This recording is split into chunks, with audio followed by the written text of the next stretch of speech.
Buenas tardes, alumnos. Hoy vamos a ver las guías teóricas de la unidad 13, 14 y 15. Vamos a comenzar en estos momentos ya con la aplicación de la química biológica en los organismos vivos, con lo cual vamos a empezar en la unidad 13 que habla de los glúcidos y el comportamiento general de los glúcidos, su metabolismo.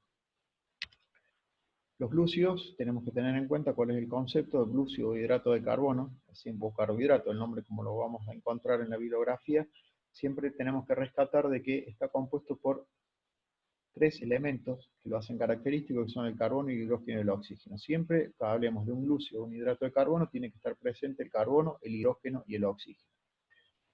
Vamos a ver la función muy importante que tienen los dos glúcidos que vamos a estudiar, que son la glucosa y el glucógeno, que son las formas biológicas primarias que tenemos de almacenar y de usar la energía. Recuerden entonces que cuando hablamos de un glúcido, nos vamos a referir principalmente a glucosa y a glucógeno, que son nuestras dos fuentes principales de energía. La glucosa, que es la fuente de energía directa que usamos directamente, y el glucógeno, que es la forma que tenemos de almacenar. ¿Qué característica tiene un glúcido? Como habíamos hablado, siempre está presente carbono e hidrógeno en su estructura, tiene enlaces químicos que son difíciles de romper, de tipo covalente, por lo cual, cuando logramos romper este tipo de enlaces, se libera un proceso llamado oxidación, se libera una enorme cantidad de energía. Por eso son indispensables para hacer funcionar el resto de las reacciones químicas o las funciones biológicas que tenemos en nuestras células. Siempre es dependiente la energía liberada de la oxidación de los hidratos de carbono. Son constituyentes esenciales, ¿no es cierto?, de todos los seres vivos. Ya vamos a ver que muchas de las estructuras biológicas tienen hidratos de carbono, carbohidratos en su estructura, y cumplen dos funciones que son fundamentales, como habíamos hablado. Son moléculas energéticas, como es el caso de la glucosa, y también se pueden almacenar para su posterior consumo, como es el caso del glucógeno en los humanos y el almidón en las plantas. Tiene también que muchas de estas características de los hidratos de carbono, que es formar estructuras más complejas, le puede conferir a los organismos vivos la posibilidad de tener estructuras, más que nada funciones estructurales, como es en las plantas y en algunas cutículas de algunos artrópodos, o sea que le confiere cierta dureza y una función de citoesqueleto o exoesqueleto en estos insectos. ¿Cómo se los clasifica los hidratos de carbono? De acuerdo a la cantidad de azúcares que tengan, se los denomina monosacáridos, que están formados por un solo tipo de azúcar, que es el más pequeño o el glúcido más pequeño, como es el caso del ejemplo de la glucosa, la ribosa, la fructosa. Disacáridos, que es la unión de dos monosacáridos. Oligosacáridos, que es cuando se unen de 3 a 9, formando una molécula, ¿no es cierto?, de monosacárido cada vez que son hidrolizados. Y los polisacáridos son largas cadenas que ya están ramificadas, son estructuras mucho más complejas, que participan en la formación de las estructuras biológicas y como tejido de reserva, como es el caso de la glucosa y del almidón. Vamos a hablar ahora del metabolismo de los glúcidos, o sea, cómo utilizamos los glúcidos para generar energía. La primera función que vamos a ver, o la primera característica que tenemos que conocer, es la glucólisis. La glucólisis indica, ¿no es cierto?, lisis, ruptura de la unión que forma, ¿no es cierto?, a los glúcidos, y es la vía metabólica encargada por un proceso de oxidación, oxidar la glucosa hasta obtener la energía que sea necesaria para la célula. Cuando hablamos de energía siempre nos vamos a referir a una unidad que se utiliza en la química, que es para definir la cantidad de energía, que se llama adenosín-trifosfato, o se lo simplifica con el nombre de ATP. Vamos a ver que a partir de 30 se puede llegar a obtener de un mol de glucosa 30 unidades de energía, o sea que de un mol de glucosa puedo obtener a través de la glucólisis 30 moles de ATP, o sea 30 unidades de energía. ¿Cuáles son las funciones principales que se dan dentro de la glucólisis? La principal es generar moléculas de alta energía. En nuestro caso, ¿no es cierto?, la más importante es el ATP y también otros que son receptores de protones como el NADH. De esta forma, ¿no es cierto?, a través de este mecanismo que se llama respiración aeróbica, aeróbica quiere decir que hay presencia de oxígeno, me permite generar ATP o moléculas de energía a partir de la glucosa. También se puede dar, ¿no es cierto?, este fenómeno de glucólisis en bajas concentraciones de oxígeno, que es algo que vamos a ver más adelante, que se llama fermentación. La generación de uno de los intermediarios que ustedes van a ver acá en la degradación de la glucosa. Recuerden que la glucosa vamos a partir de una molécula de un hidrato de carbono que tiene 6 átomos de carbono, que a medida que se va arrancando un átomo de carbono se va desprendiendo energía. Ese átomo de carbono se va a desprender para formar un dióxido de carbono y se va a generar ATP. Va a ir degradándose de un compuesto más grande hasta formar un compuesto de 3 átomos de carbono que es el piruvato. La generación del piruvato, ¿no es cierto?, después va a ser empleada para ingresar al ciclo de Krebs. La producción de estos compuestos intermediarios 6 y 3 carbonos pueden ser utilizados, ¿no es cierto?, en todos los mecanismos o procesos celulares para formar energía o algunas estructuras también. La fermentación es un proceso catabólico de oxidación incompleta. O sea, se va a dar, ¿no es cierto?, no es necesaria la presencia de oxígeno y el producto final siempre va a ser un compuesto orgánico. Desde el punto de vista energético, las fermentaciones son poco rentables, porque la glucólisis me daba una X cantidad de moles de ATP, la fermentación, al ser un proceso incompleto, me va a generar menor cantidad. Vamos a ver, ¿no es cierto?, en la fermentación se va a obtener como resultado final un compuesto que tiene oxígeno en su estructura, que puede ser el aldehído, que se acumula dentro, ¿no es cierto?, de nuestro organismo, o si puede seguir el proceso de fermentación, llegar hasta un alcohol. Es lo que se utiliza, ¿no es cierto?, en la industria para fabricar los alcoholes.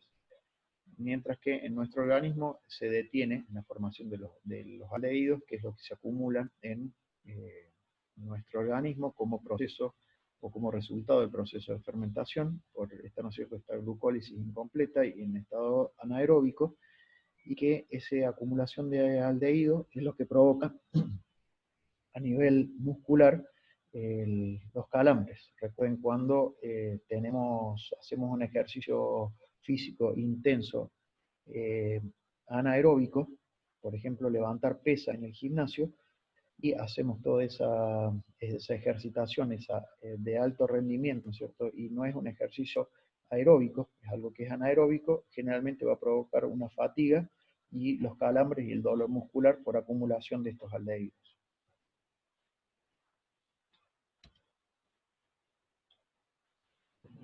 Este otro proceso metabólico que vamos a ver se llama gluconeogénesis. Gluco quiere decir generar glucosa, neo, nuevo, génesis, o sea, generación de nueva glucosa, o lo que se conoce como biosíntesis de glucosa a partir de precursores que no son glucídicos.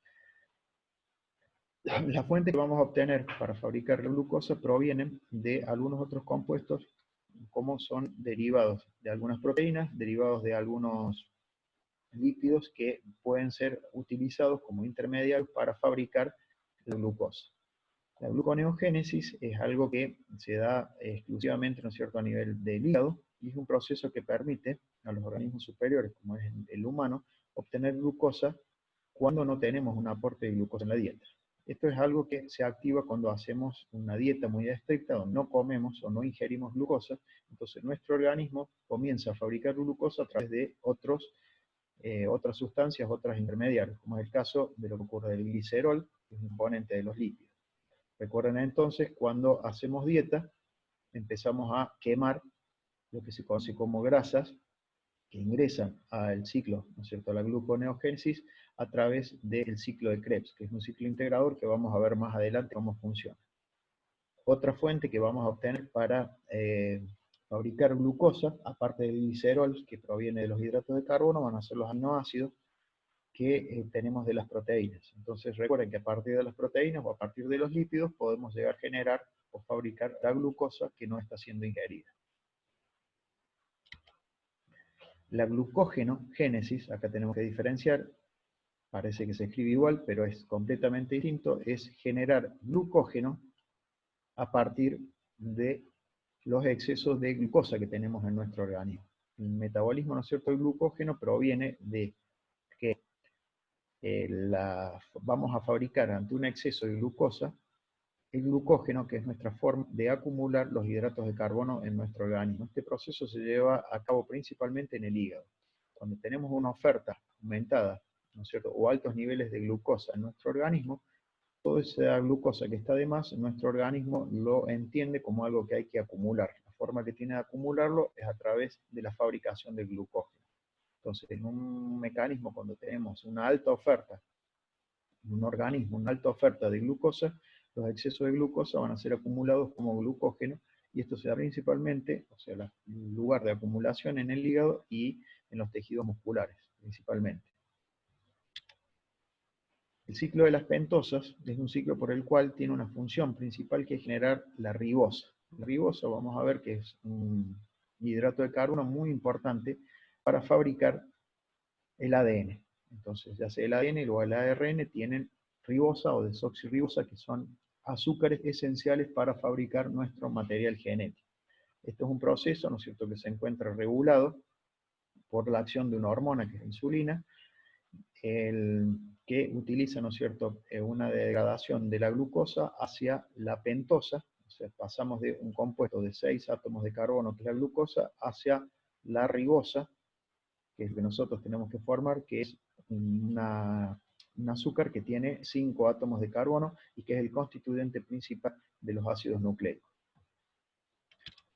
El último ciclo, perdón, que vamos a ver, que es un integrador de todos los ciclos y del metabolismo de los hidratos de carbono, y uno de los más importantes que tenemos en nuestro organismo, es el ciclo de Krebs, que se lo define como una sucesión de reacciones químicas que parten de la respiración celular, o sea, de la glucólisis en presencia de oxígeno, va a ocurrir siempre en todas las células aeróbicas, y él es una parte, ¿no es cierto?, de la vía catabólica que realiza la oxidación de los glúcidos, los ácidos grasos y los aminoácidos para producir dióxido de carbono, y libera la energía en forma utilizable. Entonces, en cualquiera de estos precursores, ya sea la glucosa, siempre la función, a través de la oxidación permanente, es generar moléculas de ATP, o sea, generar energía.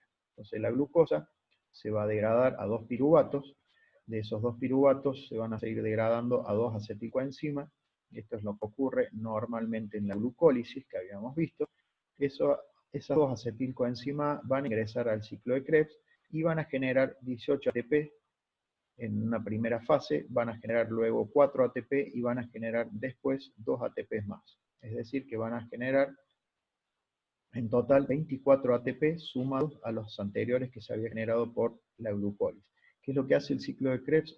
Va a optimizar, ¿no es cierto?, la vía glucolítica, generando mayor cantidad de moléculas de ATP, o sea, generar mayor cantidad de energía. El ciclo de Krebs, ¿no es cierto?, también aparte me va a proporcionar muchas biomoléculas que son esenciales para fabricar otras sustancias, como son los aminoácidos, y también se constituye como una vía catabólica y anabólica. ¿Qué quiere decir? Que puede fabricar o puede degradar en una misma situación.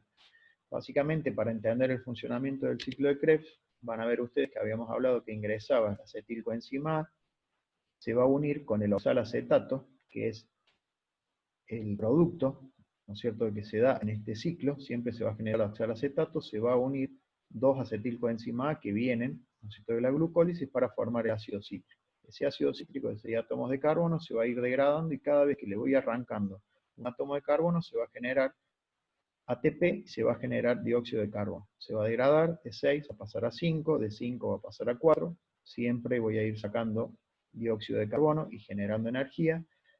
Va a seguir, ¿no es cierto?, hasta volver a otros intermediarios que tienen 4 átomos de carbono hasta generar el oxalacetato. Este oxalacetato generado en este ciclo se va a volver a unir al próximo acetilcoenzima, y así va a generar una nueva molécula de ácido cítrico, y esto se va repitiendo y generando mayor cantidad de energía.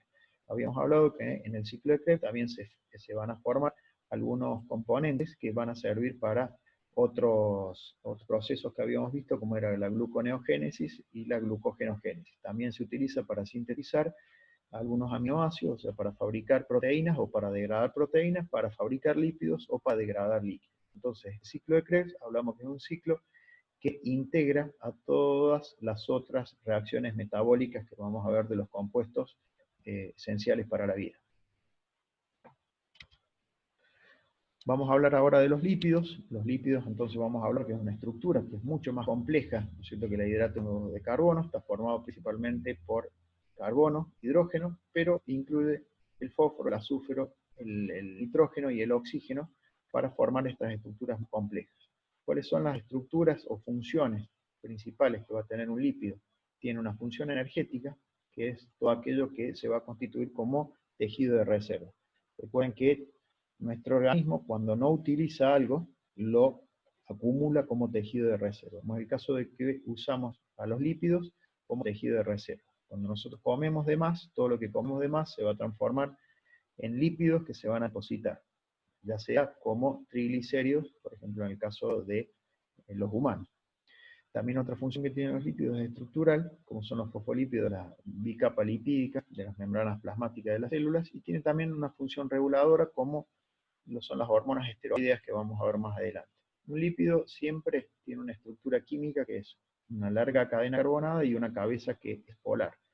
La cabeza que es polar o que tiene afinidad por el agua se la denomina hidrofílica, la parte polar o hidrofílica, que es la cabeza, ¿no es cierto?, del lípido, y una parte polar, apolar o hidrofóbica, o sea que rechaza el agua, que es esa larga cadena de átomos de carbono e hidrógeno. Por entonces, esta es la parte apolar, esta es la parte polar o hidrofílica. Para estudiar a los lípidos vamos a partir de la estructura básica, ¿no es cierto?, un lípido, que son los ácidos grasos. Los ácidos grasos son las unidades básicas funcionales del lípido y son moléculas que están formadas por una larga cadena hidrocarbonada de un número de átomos que va de 12 a 24 y con un grupo carboxilo terminal, ¿no es cierto? Estos serían los ácidos grasos y ese es el grupo carboxilo que está en la punta del mismo. Tienen una característica que se lo denomina carácter anfipático, ¿no es cierto?, que va a estar formado por algo que es hidrofóbico y algo que es hidrofílico. Tienen un punto de fusión que depende de la cantidad de átomos de carbono a lo largo de la cadena. Tienen la capacidad de esterificar, o sea, formar ésteres con los grupos alcohólicos, o sea, reaccionar con grupos alcohólicos, que habíamos visto al inicio de la materia, cuando hablábamos de química orgánica. Tienen la posibilidad de saponificar, o sea, por una hidrólisis alcalina, formar lo que se conocen como jabones, y se autooxida, o sea que la presencia de los ácidos grasos insaturados puede oxidarse, o sea, adquirir oxígeno a su estructura, es lo que le da la rancidez, que ustedes habrán visto que tienen a veces en los lípidos o las grasas, que se vuelven rancios. Eso es el proceso de oxidación.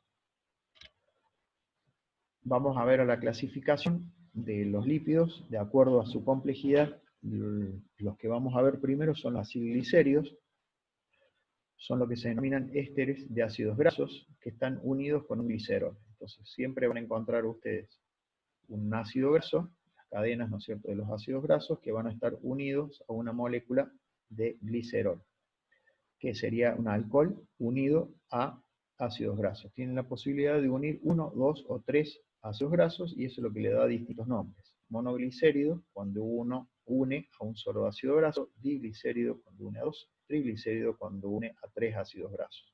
Habíamos hablado que el que más nos interesa a nosotros es el triglicérido, porque es la forma de reserva energética que tenemos en los animales. O sea, todo el exceso se almacena, ¿cierto?, en lo que conocemos como tejido adiposo.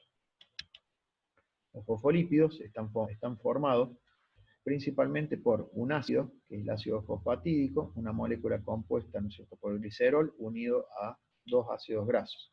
Y a su vez se va a unir un grupo fosfato. Entonces vamos a tener glicerol unido a los 2 ácidos grasos, un ácido graso que va a ser reemplazado por un grupo fosfato.